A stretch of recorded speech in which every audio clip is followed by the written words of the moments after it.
Hello dear friends, welcome to Mahakal classes. दोस्तों, जैसा कि आप सभी को पता है कि अपना इस टाइम पे जो कोर्स है वो कोर्स ने अपने कोर्स ने गति बना ली है। उस गति के सीक्वेंस में मैंने इंग्लिश के और मैथमेटिक्स के जो आपको जो कोर्स मैंने बताया था वो डिस्कस आपके सामने कर रही हूँ। लगातार वीडियोस मेरी आ रही है और उसी सीक्वेंस में आज मैं जो वीडियो लेके आया हूँ वो इंग्लिश का वीडियो है। ठीक है दोस्तों, और मैथमेटिक्स में ज्योमेट्री और ट्रिग्नोमेट्री से संबंधित आपको बातें बता दी है। अब दोस्तों, आप सभी को पता है कि मैंने आपको जो पिछला वर्ब का जो टॉपिक बताया था उस वर्ब के टॉपिक में मैंने आपको वर्ब के बारे में बताया था कि वर्ब कितने टाइप की है। पहला जो वर्ब बताया था, वर्ब फर्स्ट जो बताया था, उसमें मैंने वर्ब के टाइप बताए थे कौन कौन से, डूइंग वर्ब, बीइंग वर्ब और एक बताया था हैपनिंग वर्ब। जो सेकंड वर्ब बताया था मैंने, उसमें बताया था आपको वर्ब के दो टाइप, ट्रांजिटिव वर्ब और इंट्रांजिटिव वर्ब।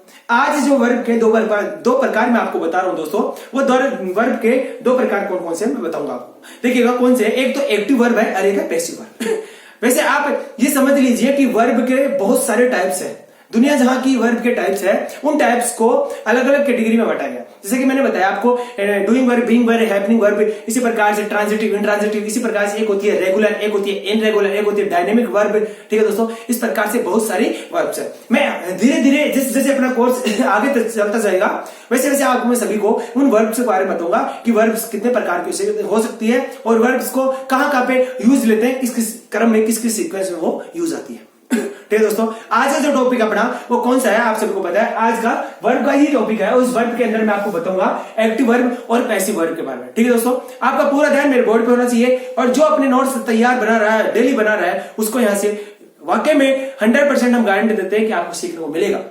और जो वीडियोस के देखने के बाद में कोई नोट्स नहीं बनाना, प्रॉपर कोई फॉलो नहीं कर रहा वीडियोस को देखने में, तो मैं उसको बता देता हूं आपको कि वो भी हमारी जो YouTube के और अन्य यूट्यूब्स के जो वीडियोस है वैसे ही हमारी वीडियो भी यूट्यूब्स पे जैसे वीडियोस है वैसे पड़ी की पड़ी रह जाएगी, उनका कोई मतलब नहीं है। ठीक है दोस्तों, इसलिए आपसे मेरा निवेदन है कि आप लगातार इन वीडियोस को देखें। ठीक है, आज का जो टॉपिक है आपको मैं बता रहा हूं क्या है, वो आप बोलोगे सर कौन सा है टॉपिक, आप बोलोगे सर कौन सा टॉपिक है, तो आप बोलोगे सर आज का जो टॉपिक अपना वो कौन सा वर्ब है। क्या है दोस्तों, वर्ब है। इस वर्ब के बारे में मैं आपको क्या बताऊंगा दोस्तों, वो सुनिएगा। वर्ब में क्या क्या बताऊंगा वो देखिएगा। वर्ब में आज वर्ब के दो टाइप्स बताऊंगा आपको दोस्तों, दो टाइप्स बताऊंगा आज वर्ब के, और टू टाइप्स कौन कौन से सुनेगा। एक है एक्टिव वर्ब, एक है कौन सा, एक्टिव वर्ब। क्या है, एक्टिव वर्ब, एक्टिव वर्ब। एक है एक्टिव वर्ब और एक है दोस्तों पैसिव वर्ब। एक क्या है दोस्तों, पैसिव वर्ब। सेकंड कौन सी, तो आप लोग सेकंड है पैसिव वर्ब। कौन सी है, पैसिव वर्ब, पैसिव वर्ब। आज यहां पे हम दो वर्ब्स के बारे में डिस्कस करेंगे, एक एक्टिव वर्ब और एक पैसिव वर्ब। भला ये एक्टिव वर्ब और पैसिव वर्ब्स होती किसमें, उसके बारे में भी बता देता हूं आपको। सुनिएगा दोस्तों, जैसा कि आप सभी को पता है कि अपने एसएससी के अंदर एक टॉपिक चलता है, या इंग्लिश के अंदर एक टॉपिक चलता है, कौन सा, पैसिव वॉइस। कौन सा, passive voice. Passive voice topic कौन सा है उसके बारे में बता देता हूं। एसएससी में पैसिव वॉइस से संबंधित लगभग मेरे अंदाज से 20 नंबर एसएससी के अंदर पैसिव वॉइस से बनते हैं। ठीक है दोस्तों, तो 20 नंबर एक बड़ा वेटेज अपना दिखाने के लिए, एग्जाम में पास होने के लिए, तो वहां पे पैसिव वॉइस का बहुत इंपॉर्टेंस है। यहां पे यदि आप पैसिव वॉइस की थोड़ी बहुत भी यहां से जो मैं बता रहा हूं उस पैसिव वॉइस की थोड़ी बहुत नॉलेज यदि आप ले लेते हो, यदि आप इस बात को सीख लेते हो, तो आपको जब पैसिव वॉइस पढ़ाऊंगा मैं तो आपको सीखने में बहुत आसानी होगी और भी ज्यादा हेल्पफुल होगा यहां से जो सीखा है उससे। देखिएगा यहाँ पे आप सबको होता है पैसिव वॉइस कितने प्रकार के होते हैं, कितने प्रकार के होते हैं पैसिव वॉइस। तो आप बोलोगे sir passive voice two types के होते हैं। पैसिव वॉइस दो प्रकार के होते हैं। देखिएगा दो प्रकार से पैसिव वॉइस कौन कौन से होते हैं उनके बारे में बताता हूं। देखिएगा पहला कौन सा होता है, तो आप लोगों से एक्टिव वॉइस होता है। एक क्या होता है, एक्टिव वॉइस होता है।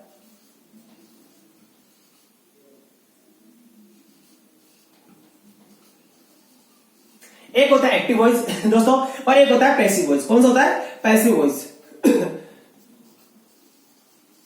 ठीक है दोस्तों, ये दो प्रकार के वॉइस होते हैं। ठीक है दोस्तों, एक होता है एक्टिव वॉइस, एक होता है पैसिव वॉइस। इन दोनों के बारे में सुनिएगा।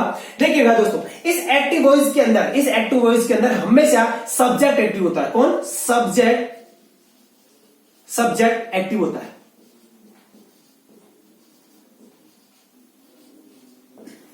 एक्टिव वॉइस में हमेशा क्या होता है, सब्जेक्ट एक्टिव होता है। और जबकि पैसिव वॉइस है इसमें हमेशा ऑब्जेक्ट एक्टिव होता है।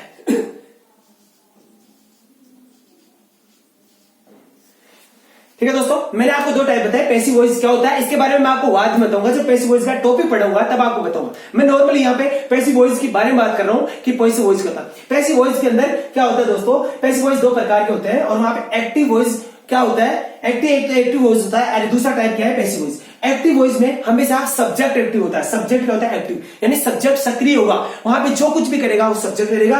और पैसिव वॉइस के अंदर पैसिव वॉइस में हमेशा कौन एक्टिव होता है? तो आप बोलोगे ऑब्जेक्ट। इसका मतलब है कि पैसिव वॉइस का जो सेंटेंस होगा उसमें हमेशा जो भी कुछ करेगा या जो भी कुछ हाईलाइट होगा या जिसके बारे में बात की जाएगी वो कौन होगा? तो आप बोलोगे ऑब्जेक्ट होगा। कौन होगा? ऑब्जेक्ट होगा। इसलिए मैंने बोला ऑब्जेक्ट एक्टिव होता है। अब दोस्तों ये एक्टिव वॉइस है, एक्टिव वॉइस में बोला सब्जेक्ट। मैंने बताया एक्टिव और पैसिव वॉइस है, एक्टिव और पैसिव वॉइस के अंदर सेंटेंस बनेंगे या नहीं? तो आप बोलोगे हाँ, एक्टिव और पैसिव वॉइस के अंदर सेंटेंस बनेंगे बहुत प्रकार से। ठीक है, जो सेंटेंस एक्टिव वॉइस के अंदर सेंटेंस बनेगा या एक्टिव वॉइस के अंदर जो सेंटेंस बनेगा उस सेंटेंस में जो वर्ब यूज मिली जाएगी दोस्तों, एक्टिव वॉइस में जो सेंटेंस बनेगा उस वर्ब इस सेंटेंस में जो वर्ब यूज ली जाएगी उस वर्ब को कहता हूं क्या? Active verb. ठीक है दोस्तों, इसका मतलब हुआ एक्टिव वॉइस के अंदर जो वर्ब यूज ली जाएगी उसे कहता हूं क्या?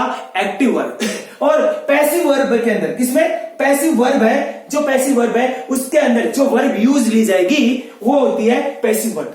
यहां तक बात समझिए दोस्तों। मैंने वर्ब बताई, वर्ब के दो टाइप बताए, एक्टिव वर्ब एक है पैसिव वर्ब। मैंने बताया एक्टिव वर्ब कौन सी होती है? जो एक्टिव वॉइस में यूज ली जाती है, और पैसिव वर्ब कौन सी होती है? जो पैसिव वर्ब पैसिव वॉइस में यूज ली जाती है। यहां तक बात समझिए दोस्तों। आगे चलता हूं, देखिएगा। अब आगे जो बात आ रही है इंपॉर्टेंट, उसके बारे में बात करता हूं मैं कि ये बातें मैंने आपको क्यों बताई है। ठीक है दोस्तों, देखिएगा। आप सबको पता है कि एक्टिव वर्ब और पैसिव वर्ब की बात कर रहा हूं मैं। ठीक है दोस्तों, आपको मैं दो सेंटेंस लिखता हूं, उन दोनों सेंटेंस से आपको कुछ समझाने की बात कर रहा हूं कि वो दोनों सेंटेंस किस प्रकार से है, उन दोनों सेंटेंस से अपने को क्या सीखने को मिलता है। यहां पे जैसे कि मैंने एक सेंटेंस लिखा, ये सेंटेंस लिखा मैंने क्या? राम राम राम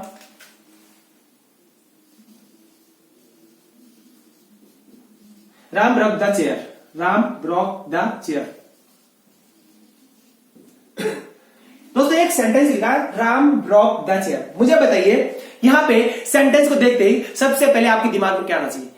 तो आप बोलोगे सर सेंटेंस को देखते ही सबसे पहले दिमाग में आना चाहिए सेंटेंस को ब्रेक करना। सेंटेंस को ब्रेक करना कैसे? मैंने कहा था सेंटेंस में सबसे पहले आप ढूंढिए वर्ब। क्या ढूंढिए? वर्ब। क्या ढूंढिए? वर्ब।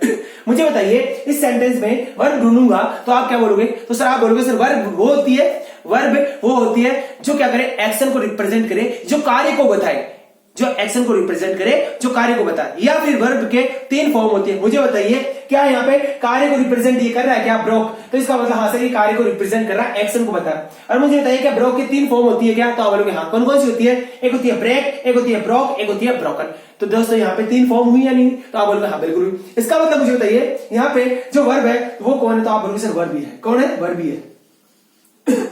ये क्या है? वर्ब है। ये ब्रोक क्या बना? वर्ब बना। यहां तक बात समझती। फिर आप बोलोगे सर वर्ब के बाद में वर्ब का सब्जेक्ट और वर्ब का डूअर, वर्ब का सब्जेक्ट और वर्ब का रिसीवर ढूंढते हैं। मुझे बताइए ये राम ब्रोक द चेयर, इस वर्ब का सब्जेक्ट ढूंढने का तरीका क्या है? वर्ब का सब्जेक्ट ढूंढने का तरीका क्या है? तो आप बोलोगे सर वर्ब का सब्जेक्ट वह होता है जो उस वर्ब को करता है, जो उस काम को करता है। मुझे बताइए ये ब्रोक करने का काम कौन कर रहा है? तो आप बोलोगे सर राम ये ब्रोक करने का काम कर रहा है। राम क्या कर रहा है? ब्रोक करने का काम। तो इसलिए राम इस ब्रोक वर्ब का क्या हुआ? सब्जेक्ट हुआ। क्या हुआ दोस्तों? सब्जेक्ट हुआ। यहां तक बात समझ नहीं आ रही है? राम यहाँ पे इस ब्रोक वर्ब का क्या हुआ? सब्जेक्ट हुआ। क्यों हुआ? क्योंकि राम ने ये काम किया। और मैंने बताया था कि वर्ब का सब्जेक्ट कौन होता है? जो वर्ब का डूअर होता है, जो उस वर्ब को करता है। इसका मतलब ये क्या हुआ? राम इस वर्ब का क्या हुआ? डूअर हुआ। हुआ नहीं दोस्तों? हुआ।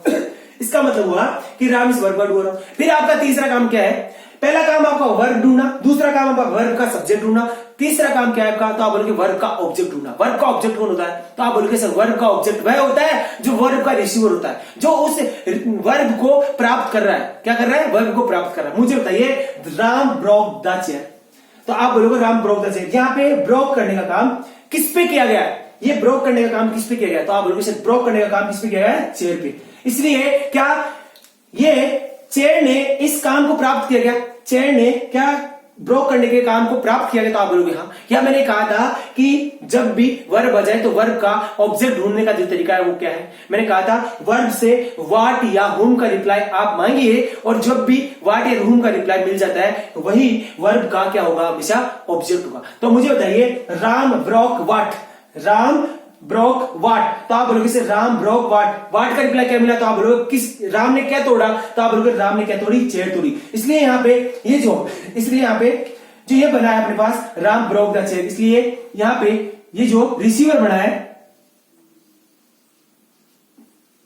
ठीक है दोस्तों, यहाँ पे इस ब्रोक का जो रिसीवर बना है वो कौन बना है, ये चेयर बनी है, और यहाँ पे ये चेयर क्या बनाएगी, तो आप बोलोगे सर ऑब्जेक्ट होगी, क्या होगा, ऑब्जेक्ट होगा। इसलिए Ram broke the chair, the क्या है यहाँ पे, तो आप बोलोगे द क्या है, आर्टिकल है। अब देखिएगा दोस्तों, मुझे बताइए राम ब्रोक द चेयर लिखा है, पूरा सेंटेंस ब्रेक कर लिया, यहाँ पे ऑब्जेक्ट कौन बना, पूरा आप बोले क्या, ऑब्जेक्ट यहाँ पे चेयर बनी। क्यों ऑब्जेक्ट चेयर क्यों बनी, क्योंकि यहाँ पे सर ऑब्जेक्ट क्या है, रिसीवर है। ऑब्जेक्ट, ये जो ऑब्जेक्ट है ये ऑब्जेक्ट क्या है, रिसीवर। ऑब्जेक्ट हमेशा रिसीवर होता है, ऑब्जेक्ट हमेशा क्या होता है, रिसीवर होता है। रिसीवर किसका, वर्ब का। तो यहाँ पे ये, यहाँ पे चेयर क्या बनी, ऑब्जेक्ट बनी। ये ऑब्जेक्ट किसकी बनी, वर्ब की। मुझे बताइए राम क्या बना, तो आप बोलोगे राम सर इस वर्ब का सब्जेक्ट बना। सब्जेक्ट क्यों बना, क्योंकि राम ये तोड़ने का काम कौन कर रहा है, तो आप बोलोगे सर तोड़ने का। ये एक्शन कौन कर रहा है, या तोड़ने का काम कौन कर रहा है, तो आप बोलोगे सर तोड़ने का, एक्शन करने का काम कौन कर रहा है, राम कर रहा है। तो राम क्या है, यहाँ पे सब्जेक्ट है। राम क्या है, सब्जेक्ट। सब्जेक्ट इसका है, इस वर्ब का। यहां तक बात समझ में आएगी आप दोस्तों। अब मुझे बताइए राम ब्रोक द चेयर, यहां तक आपने बात समझ ली। मुझे बताइए इस पूरे सेंटेंस के अंदर सबसे ज्यादा हाईलाइट पॉइंट कौन सा है, इस पूरे सेंटेंस में सबसे ज्यादा हाईलाइट पॉइंट कौन सा है। ठीक है दोस्तों, तो आप बोलोगे सर इस सबसे ज्यादा इस सेंटेंस के अंदर जो हाईलाइट किया गया है, जिस वर्ड के ऊपर ज्यादा हाईलाइट किया गया है वो कौन है, राम है। मुझे बताइए यदि सेंटेंस में राम नहीं होता तो ये कुर्सी को तोड़ने का काम हो जाता क्या, तो आप बोलोगे सर यस ये बात सही है। यदि सेंटेंस में राम नहीं होता, यहां पे इस सेंटेंस में क्या नहीं होता, राम नहीं होता, तो यहां पे ये चेयर टूट नहीं पाती, इस चेयर को नहीं तोड़ सकते थे। यदि राम नहीं होता तो क्या चेयर टूट जाती, तो आप बोलते नहीं होता ऐसा काम। ये राम होता तब ये चेयर टूट रही। इसका मतलब क्या हुआ कि राम यहाँ पे खुद एक्टिव है या नहीं, तो आप बोलोगे राम एक्टिव है। राम क्या है, यहाँ पे एक्टिव है। अगर राम एक्टिव है तो मैंने कहा था राम क्या है, सब्जेक्ट है। राम क्या है, सब्जेक्ट है। और जब मैंने कहा था वह सेंटेंस जिसमें सब्जेक्ट एक्टिव हो, वह सेंटेंस जिसमें सब्जेक्ट एक्टिव हो, सब्जेक्ट खुद वो काम करता है, तो उस स्थिति में वह सेंटेंस किसमें होगा, तो आपको मैंने बताया था वह सेंटेंस किसमें होगा, एक्टिव वॉइस में। किसमें होगा, एक्टिव वॉइस में। ये इसका मतलब हुआ राम ब्रोक द चेयर। ये जो सेंटेंस लिखा है दोस्तों, ये सेंटेंस किसमें लिखा हुआ, तो आप बोलोगे सर एक्टिव वॉइस में लिखा हुआ। किसमें, एक्टिव वॉइस में। क्यों लिखा हुआ एक्टिव वॉइस में, क्योंकि इसमें जो सब्जेक्ट है, इसमें जो सब्जेक्ट है वो खुद क्या है, यहाँ पे सक्रिय है, वो खुद सक्रिय है, या वो खुद क्या है, एक्टिव है। क्यों है एक्टिव, मुझे बताइए। कि राम नहीं होता ये इस सेंटेंस में, तो क्या इस चेयर को तोड़ा जा सकता था, तो आप बोलोगे सर नहीं, राम के द्वारा ही इस चेयर को तोड़ा गया। इसका मतलब क्या हुआ, यदि राम नहीं होता तो ये चेयर नहीं टूटती। इसलिए राम यहाँ पे इस सेंटेंस में एक्टिव है, और राम सेंटेंस में एक्टिव होने के कारण ये जो सेंटेंस है वो किसमें, तो आप बोलोगे सर एक्टिव वॉइस में। किसमें, एक्टिव वॉइस में। एक्टिव वॉइस में ये सेंटेंस है। इसका दूसरा तरीका देखिएगा दोस्तों। अब देखिएगा राम ब्रोक द चेयर, ये एक्टिव वॉइस आ गया, ये सब मैंने बताया। अब ये एक्टिव वॉइस है, ये सेंटेंस इसमें एक्टिव वॉइस में। इसके अंदर जो वर्ब होगी दोस्तों, ये जो वर्ब होगी वो कौन सी होगी, एक्टिव वर्ब होगी। कौन सी होगी, एक्टिव वर्ब। एक्टिव वर्ब क्यों होगी, क्योंकि जो एक्टिव वॉइस के अंदर सेंटेंस होगा, उस एक्टिव वॉइस में जो वर्ब होगी वो हमेशा कौन सी होगी, एक्टिव वर्ब होगी। कौन सी होगी, एक्टिव वर्ब होगी। यहां तक बात समझ में आएगी दोस्तों आपको। तो ये वर्ब कौन सी है, एक्टिव वर्ब। अब देखिएगा दोस्तों, मुझे बताइए ये राम ब्रोक द चेयर लिखा हुआ है। अब आपको सभी को पता है कि सेंटेंस को एक्टिव से पैसिव में चेंज कर सकते हैं। ठीक है दोस्तों, आपने पढ़ा होगा, मैं आपको बता रहा हूं। यहाँ पे देखिएगा, यहाँ पे मैंने कोई सेंटेंस लिखा राम ब्रोक द चेयर। ठीक है दोस्तों, राम ब्रोक द चेयर। मुझे बताइए Ram broke the chair Ram broke the chair यहां पे लिख लीजिए इसको। ये ऑब्जेक्ट है, ये क्या है, ऑब्जेक्ट है। ये क्या है, तो आप बोलोगे सर ये वर्ब है, और वर्ब भी कौन सी है, तो आप बोलोगे सर एक्टिव वर्ब है। कौन सी है, एक्टिव वर्ब है। ये क्या है, तो आप बोलोगे सब्जेक्ट है। ये क्या है, सब्जेक्ट है। यहां तो बात समझ गई। अब मुझे बताइए राम ब्रोक द चेयर, ये सेंटेंस लिखा हुआ है। यदि ये सेंटेंस एक्टिव में है, यदि ये सेंटेंस एक्टिव है, तो आपको इस सेंटेंस को पैसिव वॉइस में चेंज करना है। ठीक है दोस्तों, एक्टिव वॉइस में जब भी कोई सेंटेंस होगा तो उसमें हमेशा सब्जेक्ट क्या होगा, सक्रिय होगा, सब्जेक्ट एक्टिव होगा, उसमें सब्जेक्ट काम करता है। ये सेंटेंस किसमें, एक्टिव में है। अब इस सेंटेंस को यदि पैसिव वॉइस में बदलना है तो किस प्रकार से लिखेंगे, मैं दोस्तों आपको समझा रहा हूं। ये सेंटेंस एक्टिव में है, इसका जो पैसिव बताएंगे वो किस प्रकार से बनेगा, देखिएगा दोस्तों। The chair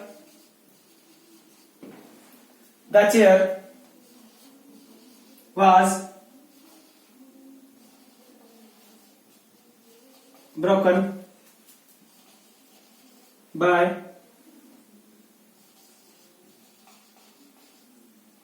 Ram. The chair was broken by Ram. ये मान लीजिए आप, ये Ram broke Ram broke the chair, एक सेंटेंस ये लिखा हुआ था। और दूसरा सेंटेंस ये किसमें सेंटेंस, ये सेंटेंस किसमें था, आप बोलोगे सर एक्टिव वॉइस में था। अब मुझे बताइए इस एक्टिव वॉइस को यदि पैसिव वॉइस में बदलूंगा तो जो सेंटेंस बनेगा वो सेंटेंस हमेशा कौन सा बनेगा, ये वाला बनेगा। ठीक है दोस्तों, अब ये सेंटेंस जो बना है the chair was broken by the Ram, इस सेंटेंस के बारे में समझिए दोस्तों, इस सेंटेंस के बारे में समझिएगा। अब मुझे बताइए the chair was broken by Ram, इस सेंटेंस को पहले तो आप ब्रेक करिए, इस सेंटेंस को आप क्या करिए, ब्रेक करिए। इस सेंटेंस को ब्रेक करने का तरीका क्या है, तो आप बोलोगे सेंटेंस को ब्रेक करने का तरीका सबसे पहले तो अपन पता करते हैं किसका, सेंटेंस के अंदर वर्ब का। मुझे बताइए इस सेंटेंस में वर्ब कौन होगी, तो आप बोलोगे सर सेंटेंस में वर्ब होगी ब्रोक, क्या होगी, ब्रोक, ब्रोकन, क्या होगी, ब्रोकन। ये वर्ब हुई या नहीं हुई। मुझे बताइए यहाँ पे वाज क्या है, तो आप बोलोगे सर वाज, ये अगर ब्रोकन ये क्या है, तो आप बोलोगे ये मेन वर्ब है। ये क्या है दोस्तों, मेन वर्ब है, क्या है, मेन वर्ब। यहां तो बात समझिए, यहाँ पे ये क्या है, मेन वर्ब। इसका मतलब ये यदि मेन वर्ब है तो ये जो क्या आएगी, ये है वाज, ये क्या आएगी, तो आप बोलोगे सर हेल्पिंग वर्ब, क्या आएगी, हेल्पिंग वर्ब। और मैंने बताया था वाज वर्ब क्या होती है, मेन वर्ब भी बनती है और हेल्पिंग वर्ब भी बनने का काम करती है, मैंने बता रखा है पहले की वीडियोस। मुझे बताइए यहाँ पे ये जो वर्ब है इस वर्ब का सब्जेक्ट कौन है, इस वर्ब का सब्जेक्ट कौन है, तो आप बोलोगे सर ये जो वर्ब है the chair was broken by the Ajay, ये वर्ब का, ये वर्ब है, इस वर्ब का सब्जेक्ट कौन है, तो आप बोलोगे सर इस वर्ब का सब्जेक्ट कौन है यहाँ पे, तो मुझे बताइए इस वर्ब का सब्जेक्ट कौन है, ब्रोकन का सब्जेक्ट। वर्ब का सब्जेक्ट क्या होता है दोस्तों, वर्ब का सब्जेक्ट कौन बनता है, तो आप बोलोगे सर वर्ब का सब्जेक्ट वह बनता है जो उस वर्ब को काम करता है, उस वर्ब का काम करता है। ठीक है दोस्तों, उस वर्ब को करता है। यहाँ पे ब्रोकन करने का काम जो भी कर रहा होगा उस वर्ब का सब्जेक्ट बनेगा। ठीक है दोस्तों, तो देखता हूं देखा मैं, मुझे बताइए एक बार के लिए मैंने इस वर्ब का जो सब्जेक्ट था मैंने एक बार के लिए इसको बना दिया, किसको, चेयर को बना दिया, किसको, सब्जेक्ट चेयर को बना दिया। ठीक है दोस्तों, वर्ब का जो सब्जेक्ट था वो मैंने चेयर को बना दिया। मुझे बताइए बाय क्या है, तो आप बोलोगे सर बाय यहाँ पे क्या है, प्रीपोजिशन है, क्या है दोस्तों, प्रीपोजिशन है, क्या प्रीपोजिशन यहाँ पे। मुझे बताइए मैंने आपको बताया था कि जब भी सेंटेंस में कोई प्रीपोजिशन आ जाती है तो उस प्रीपोजिशन के आने के बाद में अपन क्या देखते हैं, प्रीपोजिशन का ऑब्जेक्ट, क्या देखते हैं, प्रीपोजिशन का ऑब्जेक्ट। और मैंने कहा था यदि कोई भी सेंटेंस में प्रीपोजिशन यूज में ली जाती है तो उस प्रीपोजिशन का उस सेंटेंस में हमेशा कोई ना कोई क्या होता है, ऑब्जेक्ट जरूर होता है। और प्रीपोजिशन का ऑब्जेक्ट ढूंढने का तरीका क्या बताया था, मैंने कहा था कि प्रीपोजिशन का सेंटेंस में ऑब्जेक्ट ढूंढने का एक तरीका है कि उस प्रीपोजिशन के राइट हैंड साइड या आप क्या चलिए दाई तरफ चलिए और जो पहला नाउन या प्रोनाउन होता है वही उस प्रीपोजिशन का ऑब्जेक्ट होगा। तो मुझे बताइए यहाँ पे बाय प्रीपोजिशन है, इस बाय प्रीपोजिशन का यहाँ पे ऑब्जेक्ट होना है, तो आप बोलोगे सर यहाँ पे सबसे पहले ढूंढते यहाँ पे क्या है, राम आया, और राम का जो पार्ट्स ऑफ स्पीच है वो क्या है, नाउन है दोस्तों, क्या है, नाउन है। और नाउन में कौन सा है सर, आप बोलोगे प्रॉपर नाउन है, क्या है, प्रॉपर नाउन, क्या है, नाउन में कौन सा नाउन, प्रॉपर नाउन। इसका मतलब बाय प्रीपोजिशन का जो ऑब्जेक्ट बनेगा वो कौन बनेगा, राम बनेगा। ये क्या बनेगा, ऑब्जेक्ट राम बनेगा। देखा दोस्तों आपने, यहाँ पे मुझे बताइए the chair was broken by Ram, यहां तक बात लिखी मैंने। अब देखिएगा यहां पे इस वर्ब का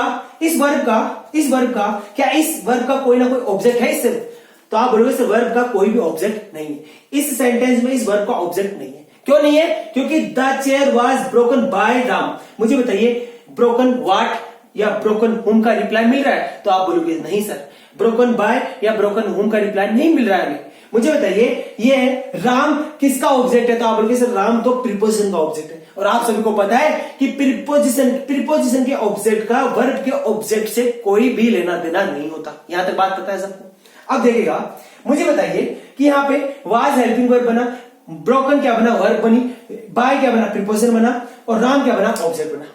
ठीक है दोस्तों, और मुझे बताइए फिर ये चेयर क्या बना, ये चेयर यहाँ पे सब्जेक्ट क्यों बना। ठीक है दोस्तों, ये चेयर सब्जेक्ट क्यों बना, ये चेयर क्या बनेगा। देखिए दोस्तों यहाँ मान लीजिए चेयर सब्जेक्ट नहीं बना, मान लीजिए एक बार के, तो ये चेयर क्या होगा। अब इस चेयर के बारे में बात करता हूँ, ये चेयर का पार्ट्स ऑफ स्पीच क्या है।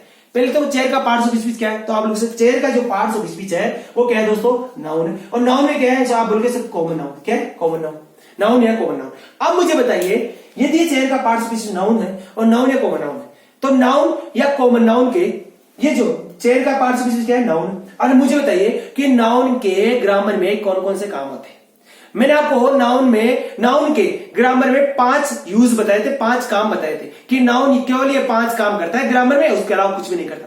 पहला काम बताया था मैंने आपको कि नाउन सबसे पहले क्या बनता है, वर्ब का सब्जेक्ट बनता है, या दूसरा काम होता है नाउन का कि वर्ब का ऑब्जेक्ट बनना, या तीसरा काम होता है नाउन का कि प्रीपोजिशन का ऑब्जेक्ट बनना। ठीक है दोस्तों, प्रीपोजिशन का ऑब्जेक्ट बनना।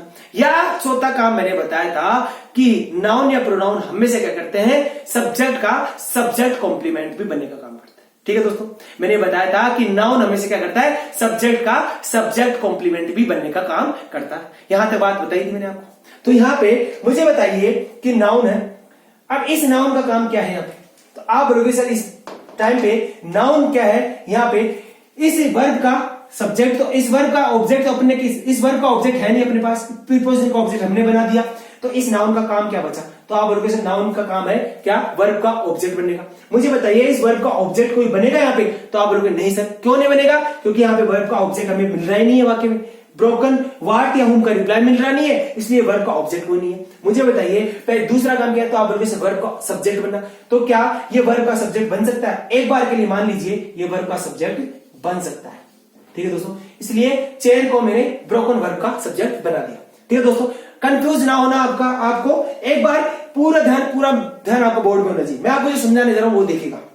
मुझे बताइए यहां पे सेंटेंस देखिए, राम ब्रोक द चेयर, यहां पे क्या किया, राम ने चेयर तोड़ दी, राम ने क्या किया, चेयर तोड़ी, पहली बात सुनिएगा। और इस सेंटेंस में क्या लिखा हुआ है दोस्तों, तो आप बोलोगे सर चेयर राम के द्वारा तोड़ी गई, यहां पे लिखा हुआ है राम ने चेयर तोड़ दी, और यहां पे लिखा हुआ है चेयर राम के द्वारा तोड़ी गई। चेयर किसके द्वारा तोड़ी गई, राम के द्वारा। मुझे बताइए क्या इस सेंटेंस में और इस सेंटेंस में दोनों में आपको फर्क नजर आ रहा है, तो आप बोलोगे सर इस सेंटेंस में और इस सेंटेंस की जो मीनिंग है, मुझे बताइए राम ब्रोक द चेयर, इस सेंटेंस की मीनिंग क्या निकलती है, तो आप बोलोगे राम ने चेयर तोड़ दी। और इस सेंटेंस का मीनिंग क्या निकलता है, the chair was broken by Ram, तो इस सेंटेंस का मीनिंग क्या निकलता है, तो आप बोलोगे सर इस सेंटेंस का मीनिंग भी यही निकल रहा है कि चेयर राम के द्वारा तोड़ी गई। किसके द्वारा, चेयर राम के द्वारा तोड़ी गई। अब देखिए दोस्तों इस सेंटेंस में अंतर क्या है, इस सेंटेंस में हमने राम को क्या बनाया था, तो आप बोलोगे सर इस सेंटेंस में राम को हमने सब्जेक्ट बनाया था, और इस सेंटेंस में हमने राम को ऑब्जेक्ट बना दिया। ऐसा क्यों हुआ समझिए, देखिएगा इस सेंटेंस में जो राम है वो सब्जेक्ट क्यों बना, देखिएगा क्यों, क्योंकि यहां पे राम को हाईलाइट करना था। क्या करना था, राम को हाईलाइट करना था। क्या बोला था दोस्तों, राम को हाईलाइट करना था, क्योंकि इस सेंटेंस में राम के बारे में बताया जा रहा है। क्या बताया जा रहा है, Ram broke the chair, Ram ने चेयर तोड़ दी। मुझे बताइए कि इस सेंटेंस में यदि राम को हाईलाइट नहीं करता, यदि राम के बारे में राम को हाईलाइट नहीं करता यहां पे, तो मुझे बताइए क्या इस सेंटेंस का कोई मीनिंग निकलता, broke the chair, broke the chair इसका कोई मीनिंग निकलता, तो आप बोलते नहीं सर। इसलिए मैंने क्या किया कि एक्टिव वॉइस है, उस एक्टिव वॉइस के अंदर राम को क्या बनाया, सब्जेक्ट बनाया, राम को क्या बनाया, सब्जेक्ट बनाया। क्यों बनाया, क्योंकि राम ने क्या करी है, राम ने चेयर तोड़ी। ठीक है दोस्तों, पहली बात। दूसरी बात देखिए, the chair was broken by Ram, इसमें देखिए इसमें राम को मैंने क्या बनाया, ऑब्जेक्ट। तो आपको ये गलत फहमी हो रही है, राम यहाँ पे ऑब्जेक्ट क्या है, ऑब्जेक्ट आपको नजर आ रहा है, लेकिन यहाँ पे राम ऑब्जेक्ट बनता हुआ नजर आ रहा है, किसका, बाय प्रीपोजिशन का। ठीक है दोस्तों, लेकिन राम यहाँ पे भी क्या है, इसमें भी सब्जेक्ट है। देखिए इसमें क्या हुआ, Ram broke the chair, Ram ने चेयर तोड़ी, जबकि इसमें क्या नजर आया, तो आप बोलोगे इसमें नजर आया हमें कि चेयर राम के द्वारा तोड़ी गई।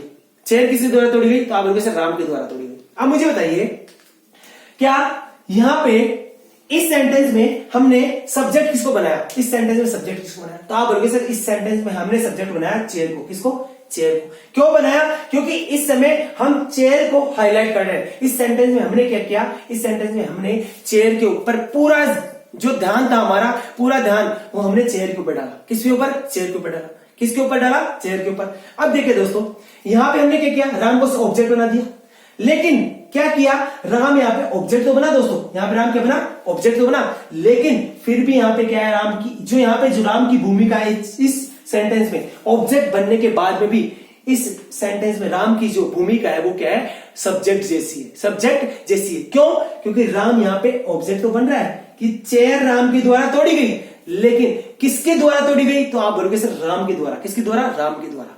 इसलिए इस ब्रोकन करने का काम किसने किया, तो आप बोलोगे सर किसने, राम ने किया। किसने किया, राम ने। ठीक है दोस्तों, किसने किया, राम ने। तो यहां पे दोस्तों मैंने दो सेंटेंस लिखा, राम ब्रोक द चेयर। ठीक है दोस्तों, देखिएगा राम ब्रोक द चेयर, पहला सेंटेंस लिखा था राम ब्रोक द चेयर। एक बार आपको मैं अच्छे से समझाता हूं इसके बारे में, देखिएगा राम ब्रोक द चेयर लिखिए, एक बार हटा दीजिए सबको।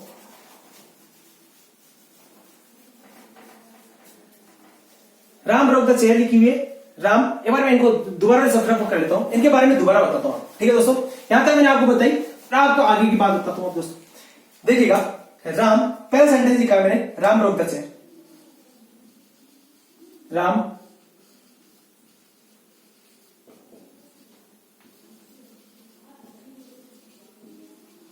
चेयर, राम रोक द चेयर।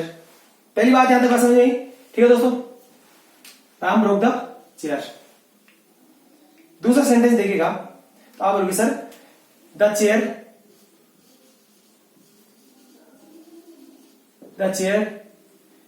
was broken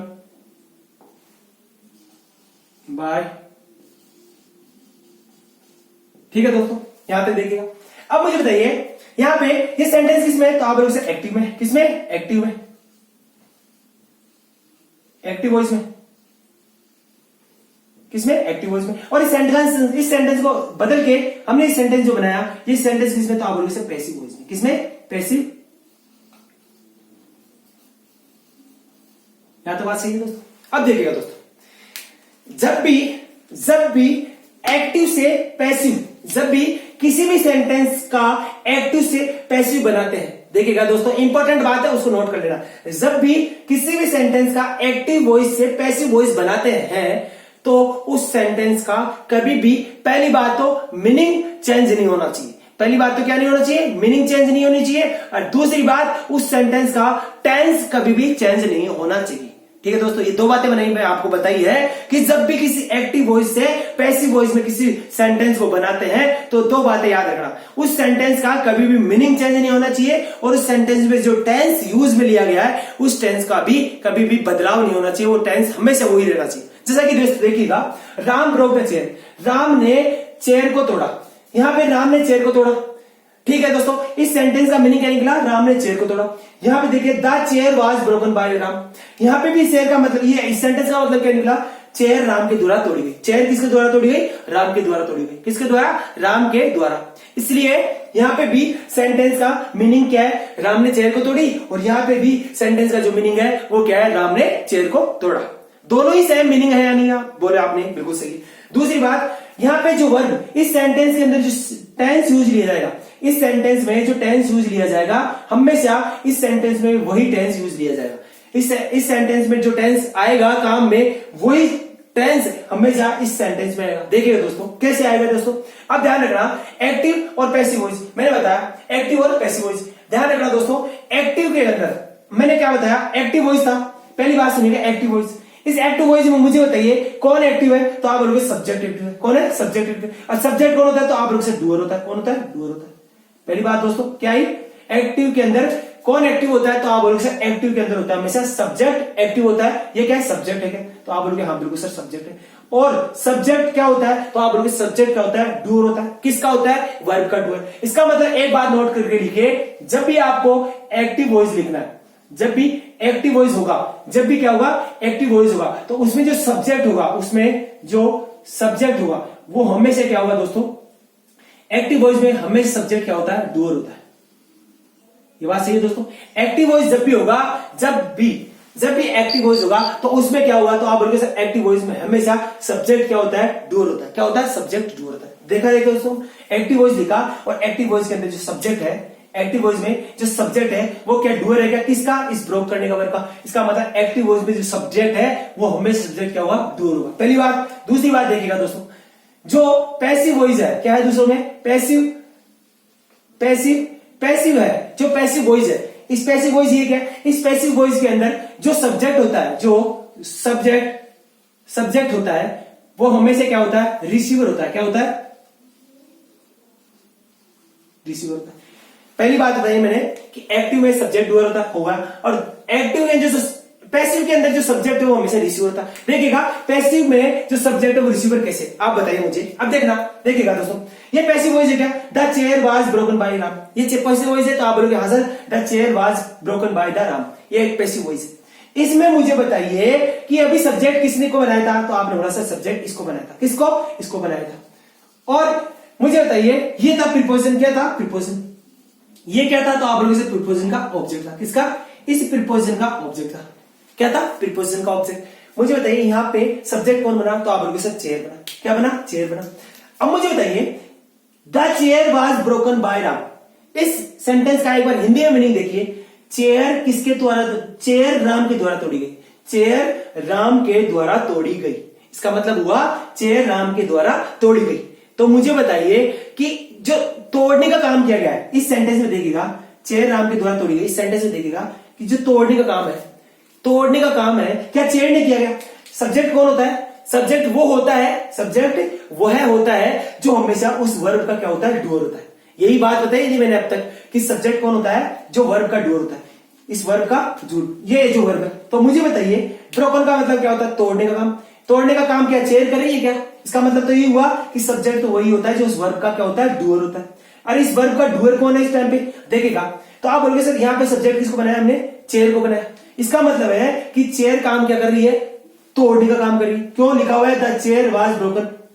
देखिएगा तो यहाँ पे क्या चेयर इस तोड़ने का काम कर रही है? तो आपको जवाब मिलेगा सर चेयर तोड़ने का काम नहीं कर रही, चेयर को तोड़ने का काम किया जा रहा है। क्या बोल रहे हैं? चेयर किसी को तोड़ेगी क्या? तो आप बोलोगे सर नहीं, चेयर किसी को तोड़ नहीं सकती। लेकिन क्या किया जा रहा है? चेयर को किसी के द्वारा तोड़ा गया। तो मुझे बताइए चेयर को किसी के द्वारा तोड़ा गया। मान लीजिए राम ने चेयर तोड़ी, तो राम ने जो तोड़ने का काम किया वो किस पे किया? तो आप बोलोगे सर चेयर पे किया। इसका मतलब जो तोड़ने का काम जिस पे भी किया गया है वो कौन होगा? रिसीवर होगा। और रिसीवर कौन है? सर चेयर है। क्यों? क्योंकि टूट रहा कौन है? तो आप बोलोगे सर टूट रहा कौन है? चेयर है। इसलिए चेयर क्या है? उस रिसीवर है, उस काम का। तो यहां बताइए यहाँ पे काम कौन है, ये एक्शन कौन है? तो आप बोलोगे सर ब्रोकन। तो मुझे बताइए कि चेयर यहाँ पे क्या होगी? तो आप बोलोगे सर यहाँ पे सब्जेक्ट तो है, लेकिन सर चेयर यहाँ पे क्या है? रिसीवर है। क्या है? रिसीवर है। क्यों है रिसीवर? क्योंकि सर चेयर टूटने का काम कर रही है। चेयर क्या कर रही है? टूटने का काम कर रही है, इसलिए चेयर यहाँ पे क्या है? रिसीवर। मुझे बताइए ये वॉइस कौन सा था? तो आप बोलोगे सर पैसिव वॉइस। और पैसिव वॉइस के अंदर जो चेयर है इसको मैंने क्या बनाया? सब्जेक्ट। तो पैसिव वॉइस में मैंने चेयर को क्या बनाया? सब्जेक्ट। और ये सब्जेक्ट कैसा काम कर रहा है? तो आप बोलोगे सब्जेक्ट रिसीवर का काम कर रहा है। यहाँ पे जो सब्जेक्ट है वो रिसीवर का काम कर रहा है। क्यों कर रहा है? क्योंकि चेयर को तोड़ा जा रहा है, चेयर टूटने का काम कर रही है। ठीक है दोस्तों, तो टूटने का काम कौन कर रहा है? सर चेयर कर रही है।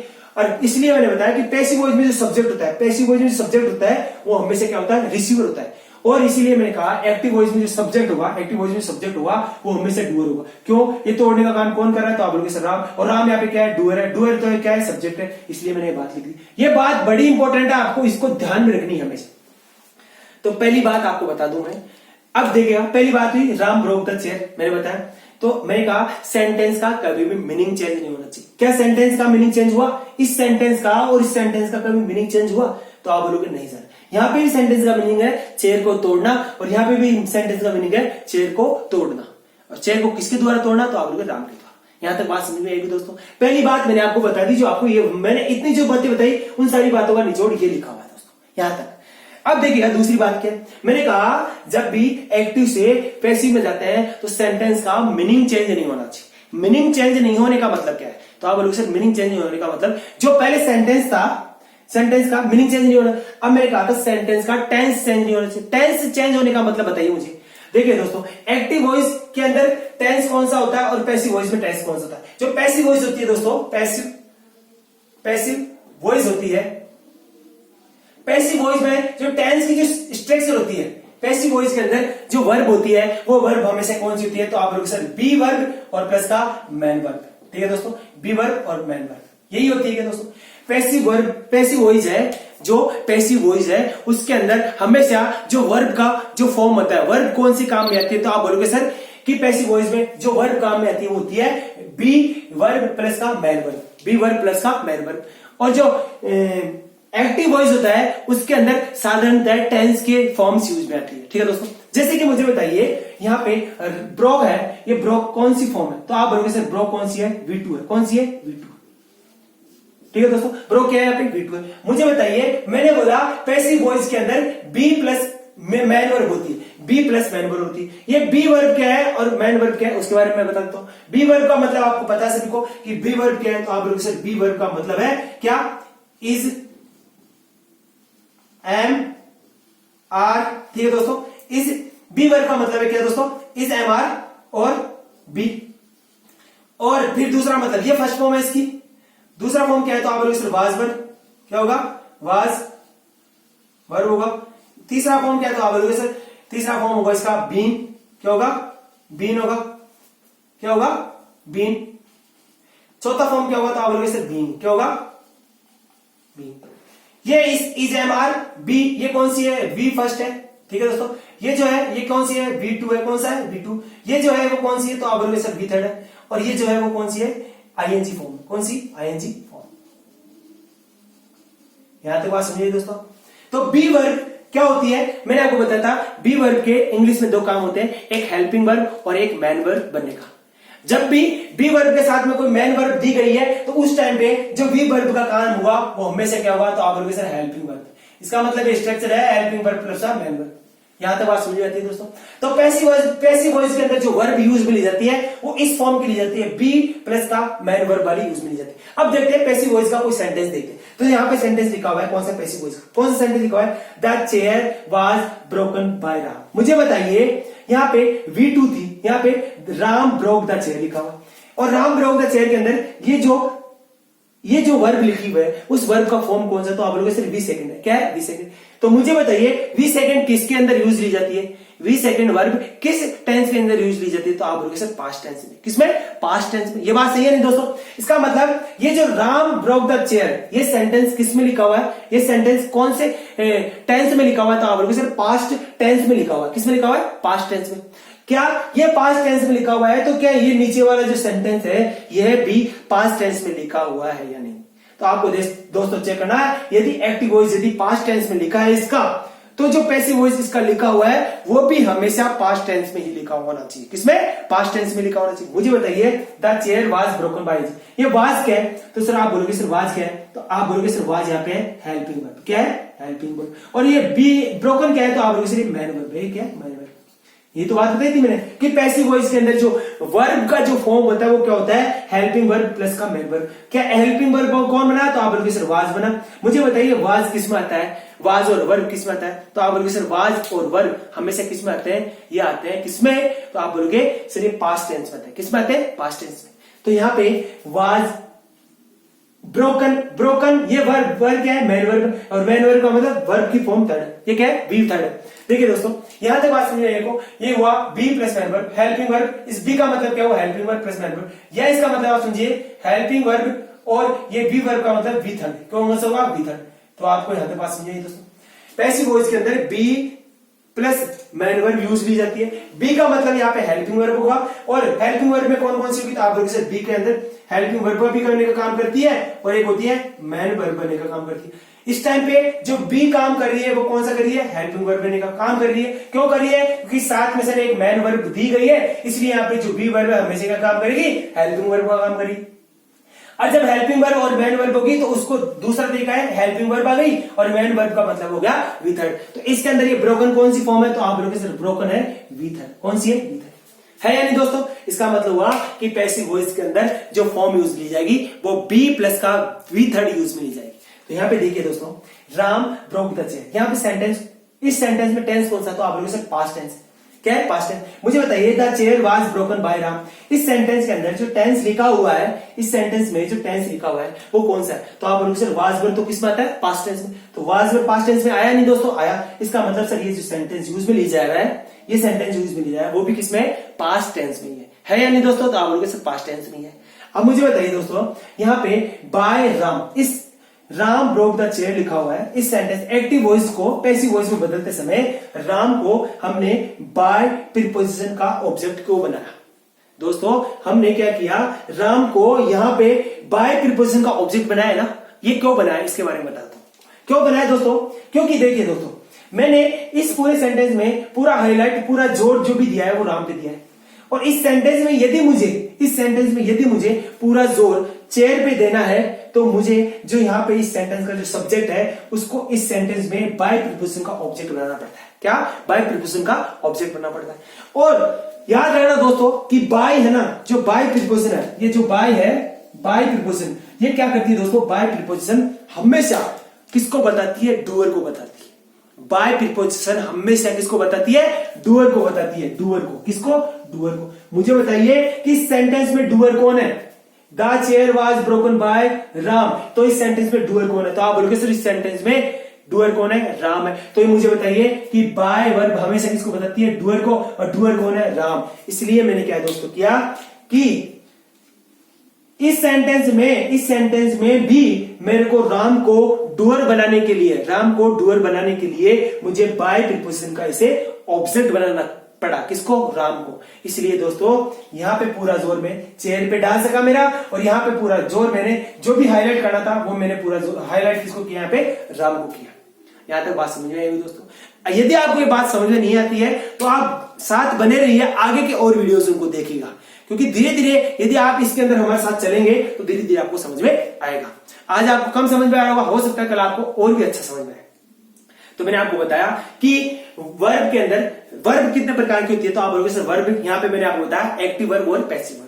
एक्टिव वर्ब कौन सी होती है? जो एक्टिव वॉइस में यूज ली जाती है, और पैसिव वर्ब कौन सी होती है? जो पैसिव वर्ब में यूज ली जाती है। ठीक है दोस्तों, मैंने 2 सेंटेंस लिए, राम ब्रोक द चेयर, ठीक है दोस्तों, और एक राम ब्रोक द चेयर लिया, और एक सेंटेंस लिया the chair was broken by the Ram.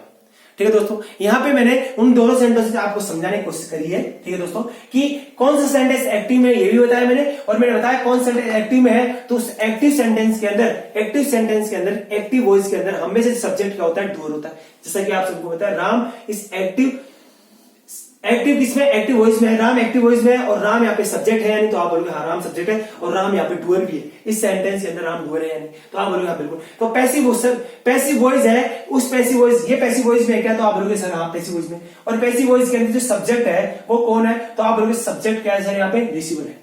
दूसरी बात कही। तीसरी बात कही मैंने कि जो पैसिव वर्ब के अंदर जो वर्ब यूज ली जाएगी, तो मुझे बताइए ये वाज प्लस ब्रोकन, यहाँ पे वाज और प्लस ब्रोकन, ये जो वर्ब यूज ली जा रही है वो किस फॉर्म के? तो आप बोलोगे सर वाज हेल्पिंग वर्ब है, और ब्रोकन क्या है? मैन वर्ब है। मैन वर्ब है, या आपके बोलोगे विथर्ड है। तो पैसिव वॉइस के अंदर बी प्लस मैन वर्ब की यूज ली जाती है, be plus main verb use लिया जाता है, और बी का मतलब हेल्पिंग वर्ब और मैन वर्ब आ गई। और बी यहाँ पे 2 प्रकार के काम कर देगी। 2 प्रकार कौन? एक हेल्पिंग वर्ब बनने का और एक मैन वर्ब बनने का। अब आप बोलोगे सर इस सेंटेंस में यहाँ पे वाज ने क्या हेल्पिंग वर्ब बनने का काम क्यों किया? तो आप बोलोगे सर यहाँ पे वाज ने हेल्पिंग वर्ब बनने का काम इसलिए किया क्योंकि यहाँ पे इस वर्ब के बाद में एक और वर्ब दी गई है, और जब भी इंग्लिश में ये बी वर्ब है, ये जो बी वर्ब है, इस बी वर्ब के बाद में यदि कोई भी मैन वर्ब दिया जाए तो ये जो बी वर्ब है वो हमेशा हेल्पिंग वर्ब बनने का काम करती है। और यदि इस बी वर्ब के बाद में कोई भी मैन वर्ब नहीं दी जाए तो उस टाइम पे जो ये बी वर्ब है वही क्या कहेगी? मैन वर्ब बनने का काम करेगी। ठीक है दोस्तों, इसलिए इस सेंटेंस में जो यहाँ पे वाज है उसने हेल्पिंग वर्ब बनने का काम किया। दोस्तों मैंने Ram broke the chair was broken by Ram, इन दोनों सेंटेंस से आपको एक्टिव और पैसिव वर्ब के बारे में बताने की कोशिश करें। यहाँ पे इसका मतलब हुआ, यहाँ पे जो वर्ब थी वो एक्टिव वर्ब में थी, क्या थी? एक्टिव वर्ब थी। और यहाँ पे जो वर्ब है वाज ब्रोकन, कौन सी? Was broken. ये जो वाज ब्रोकन थी ये पैसिव वर्ब है। ये कौन सी है? पैसिव वर्ब है। या तो बात समझिएगा दोस्तों। तो वाज ब्रोकन यहाँ पे कौन सी वर्ब है? तो आप बोलोगे सर पैसिव वर्ब है। जबकि यहाँ पे ब्रोकन कौन सी है? तो ब्रोक कौन सी है? तो आप बोलोगे सर एक्टिव वर्ब है। तो देखा दोस्तों कि अपन ने वर्ब के टाइप पढ़े, एक्टिव वर्ब और पैसिव वर्ब। यहाँ तक बात समझ आएगी दोस्तों आपको। यदि आपको ये बात नहीं समझ में आती है तो आप एक बार कमेंट कर देना, उसको मैं एक बार और अच्छे से डिटेल से समझा दूंगा, क्योंकि मुझे लग रहा है कि थोड़ा ये कठिन है आपके लिए समझना, लेकिन फिर भी यदि आप अपना ध्यान पूरा रखते हो तो आपको समझ में अवश्य आएगा। ठीक है दोस्तों, फिर आपसे मैं कल मिलूंगा, और फिर कल इसी एक्टिव वर्ब और पैसिव वर्ब के बारे में आपको कुछ एग्जांपल्स बताऊंगा, उनके बारे में आपको समझाने की कोशिश करूंगा। धन्यवाद, जब तक आप देखते रहिए हमारी ये वीडियोस।